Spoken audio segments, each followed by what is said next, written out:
नमस्कार दोस्तों, आपका स्वागत है। हमारी चैनल में किस श्राप के कारण स्त्री समय से पहले ही विधवा हो जाती है और वह कौन से कार्य हैं जो पतिव्रता स्त्री को अपने जीवन में कभी नहीं करने चाहिए, जिसकी वजह से स्त्रियां समय से पहले ही विधवा हो जाती हैं, जानेंगे एक कथा के माध्यम से। मित्रों, एक बार माता लक्ष्मी भगवान विष्णु से पूछती हैं कि हे प्रभु, औरत समय से पहले क्यों विधवा हो जाती है? तो भगवान विष्णु कहते हैं, आज अचानक से तुम मुझसे यह प्रश्न क्यों पूछ रही हो? तो माता लक्ष्मी कहती, प्रभु, जब मैं आपसे मिलने के लिए आ रही थी तो मैंने मृत्युलोक में देखा कि 3 स्त्रियां जो आपस में सहेली थीं और उनमें से 2 स्त्रियां समय से पहले ही विधवा होकर दुखी जीवन व्यतीत कर रही थीं, जबकि उनमें से एक स्त्री सुहागन होकर के अपने पति के साथ सुखी जीवन जी रही थी। यह बात मेरी समझ में नहीं आई कि एक स्त्री पति के साथ सुखी जीवन व्यतीत कर रही है और वहीं 2 स्त्रियां विधवा होकर दुखी जीवन जी रही हैं। और इसे देखकर मेरे मन में 3 प्रश्न उठने लगे। अब मैं आपसे यह चाहती हूं कि आप मेरे तीनों प्रश्नों के उत्तर देकर मुझे संतुष्ट करने की कृपा करें। इस प्रकार माता लक्ष्मी की बात को सुनकर भगवान विष्णु कहते हैं, हे लक्ष्मी, तुम मुझे अपने तीनों प्रश्नों को निश्चिंत होकर बताओ। मैं तुम्हें तुम्हारे प्रश्नों के उत्तर देकर तुम्हें पूरी तरह से संतुष्ट करने का प्रयास करूंगा। अब माता लक्ष्मी कहती है, प्रभु, मेरा पहला प्रश्न है, कौन सी स्त्री समय से पहले विधवा हो जाती है और दुखी जीवन व्यतीत करती है?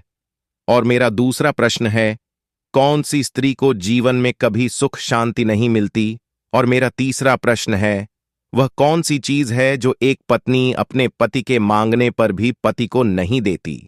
इस तरह माता लक्ष्मी के तीनों प्रश्नों को सुनकर भगवान विष्णु कहते, तुम जिन स्त्रियों की बात कर रही हो उसमें से 2 स्त्रियां समय से पहले ही विधवा होकर अपना दुखी जीवन जी रही हैं और वहीं पर एक स्त्री सुहागन होकर अपने पति के साथ सुखी जीवन व्यतीत कर रही है। तुम जानना चाहती हो आखिर ऐसा क्यों है? तो मैं तुम्हें एक छोटी सी कहानी सुनाता हूं और इस कहानी को बहुत ही ध्यान से सुनना, क्योंकि आधी अधूरी कहानी सुनने वालों को आधा अधूरा ही ज्ञान प्राप्त होता है, जो जीवन में कभी काम नहीं आता। और यदि तुमने ध्यान से सुना तो तुम्हारे तीनों प्रश्नों के उत्तर इसी छोटी सी कहानी को सुनकर तुम्हें मिल जाएंगे और तुम्हें संतुष्टि प्राप्त होगी। फिर माता लक्ष्मी कहती हैं, प्रभु, आप कहानी शुरू करो। मैं कहानी को पूरे मन से सुनूंगी और जब तक आप कहानी सुनाएंगे तब तक मेरा मन किसी दूसरे स्थान पर नहीं जाएगा और मैं आज अपने तीनों प्रश्नों का उत्तर जानकर ही रहूंगी। माता लक्ष्मी की यह बात सुनकर भगवान विष्णु कहते हैं, हे लक्ष्मी, सबसे पहले मैं तुम्हें उस स्त्री की कहानी सुनाना चाहता हूं जो सुहागन बनकर सुखी जीवन जी रही है। और जिस सुहागन स्त्री की तुम बात कर रही हो वह स्त्री और कोई नहीं बल्कि एक राजा के नौकर की पत्नी है। और वह स्त्री जिस नौकर की पत्नी है, उस नौकर को उस पर पूरा विश्वास है कि मेरी पत्नी एक चरित्रवान और पतिव्रता स्त्री है, जिसकी प्रशंसा वह नौकर अपने साथियों में बार बार करता रहता है। और भगवान विष्णु माता लक्ष्मी से कहते हैं कि एक दिन की बात है जब उस राजा के नौकर ने अपनी पत्नी की प्रशंसा इतनी ज्यादा की, यह बात धीरे धीरे फैलते हुए राजा के दरबार में पहुंच गई। और यह बात सुनकर राजा ने अपने नौकर को बुलाया और उस नौकर से राजा कहने लगे कि तुम हर किसी से कहते हो कि तुम्हारी पत्नी एक चरित्रवान और पतिव्रता स्त्री है।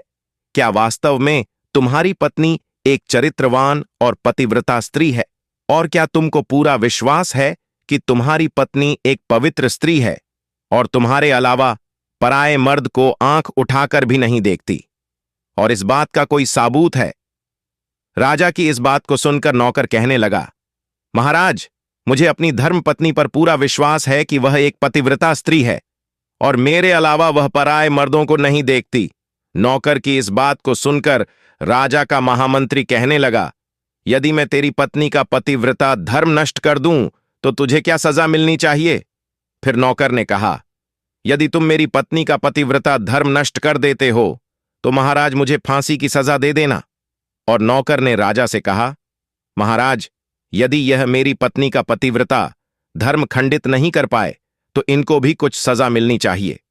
नौकर की यह बात सुनकर राजा ने कहा कि मंत्री को भी फांसी की सजा दी जाएगी।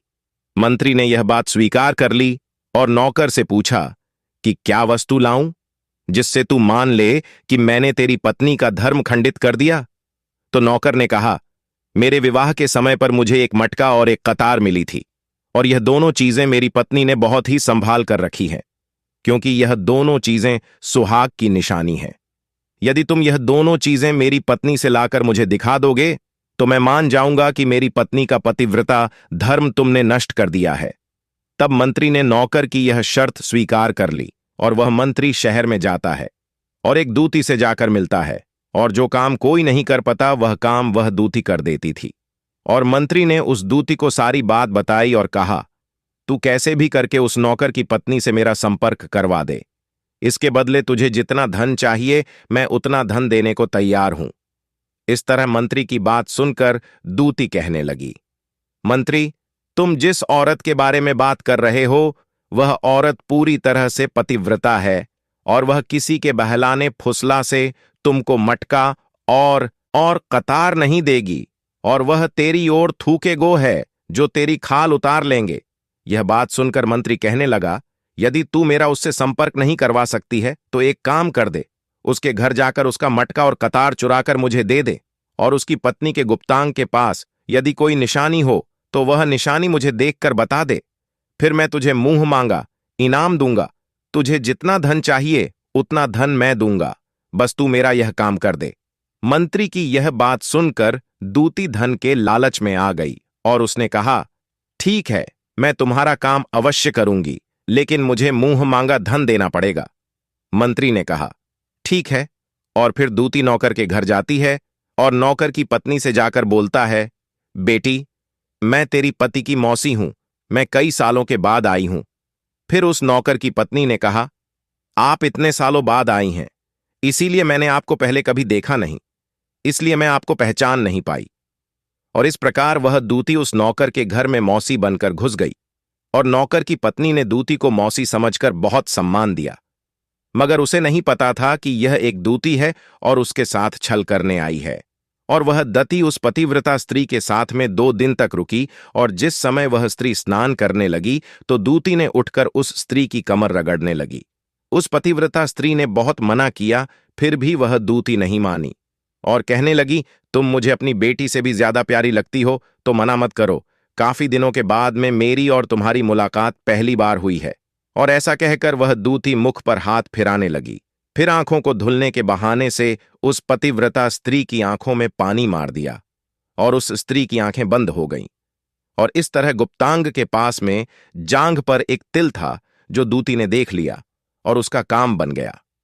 और जब स्नान करने के बाद में नौकर की पत्नी रसोई में खाना बनाने लगी तो दूती को मटका और कतार चुराने का मौका मिल गया, और उसने मटका और कतार चुरा लिया, और वहां से यह दोनों चीजें चुराकर भाग गईं और सीधा जाकर मंत्री के पास पहुंची और उस मंत्री को मटका और कतार दे दिया, और उस नौकर की पत्नी के जांघ पर तिल की निशानी है यह भी बता दिया।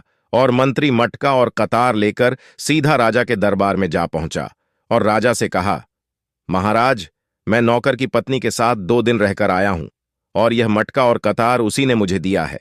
इस तरह मंत्री की यह बात सुनकर राजा ने दरबार लगाया और नौकर को बुलाया, और मंत्री से सभा में मटका और कतार नौकर को दिखाने के लिए कहा, जो दूती उस नौकर के घर से चुराकर लाई थी और मंत्री को दिया था। फिर राजा के कहने पर मंत्री ने उस नौकर को मटका और कतार दिखाया, और उसकी पत्नी की जांघ पर तिल है यह भी बताया। मंत्री की यह बात सुनकर नौकर मान गया कि वास्तव में आज मेरी पत्नी ने अपना पतिव्रता धर्म पूरी तरह से नष्ट कर लिया है, और नौकर का अपनी पत्नी से विश्वास उठ गया।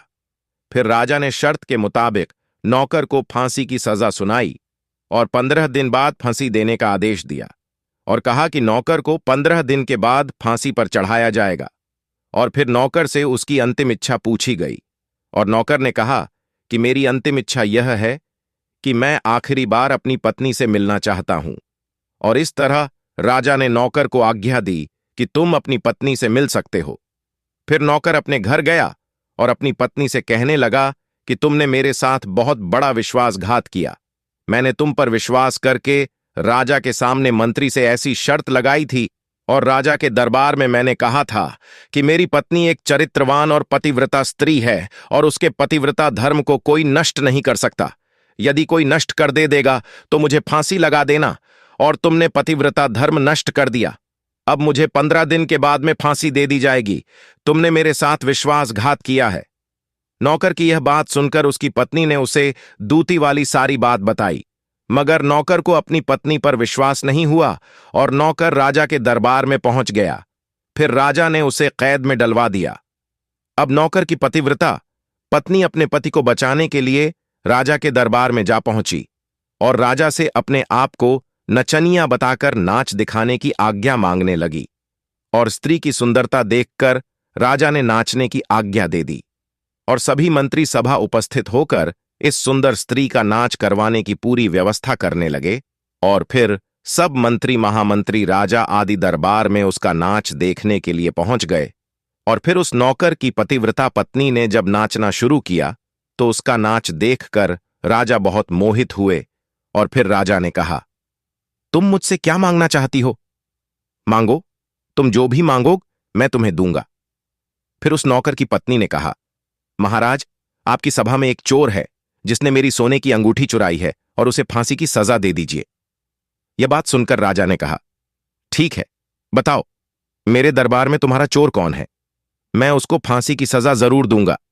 और फिर उस नौकर की पतिव्रता स्त्री ने कहा, महाराज, और कोई नहीं, आपके मंत्री ने ही मेरी अंगूठी चुराई है, आप इनको फांसी की सजा दें। जैसे ही मंत्री ने सुना कि यह स्त्री मुझे चोर बता रही है तो तुरंत मंत्री कहने लगा, महाराज, मैं कसम खाकर कहता हूं कि मैंने इसकी अंगूठी नहीं चुराई है और मैंने इसे आज तक कभी देखा ही नहीं है, तो मैं इसकी अंगूठी कैसे चोरी कर सकता हूं? मैंने आज तक इसकी शक्ल ही नहीं देखी है। आज पहली बार मैं इसकी शक्ल देख रहा हूं। और जैसे ही मंत्री ने कहा कि मैंने इस स्त्री की आज तक शक्ल ही नहीं देखी है तो वह स्त्री कहने लगी, महाराज, इस मंत्री ने मुझे पहले कभी देखा ही नहीं, तो आप इससे यह पूछो कि यह मटका और कतार कहां से लाया है। और मैं उसी नौकर की पत्नी हूं जो आपके यहां पर नौकरी करता है और आप मेरे निर्दोष पति को फांसी पर चढ़ाने वाले हैं। इसीलिए मुझे नचनिया बनकर आना पड़ा और अब मैं आपको इस मंत्री की पूरी सच्चाई सुनाती हूं।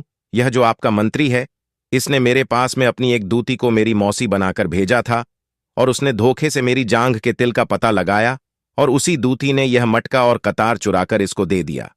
और आपके मंत्री ने इसके बदले उस दूती को बहुत सारा धन दिया है और मेरे साथ यही छल हुआ है महाराज, और मैं आज भी पतिव्रता हूं। स्त्री की इस बात को सुनकर राजा ने दूती को बुलाया।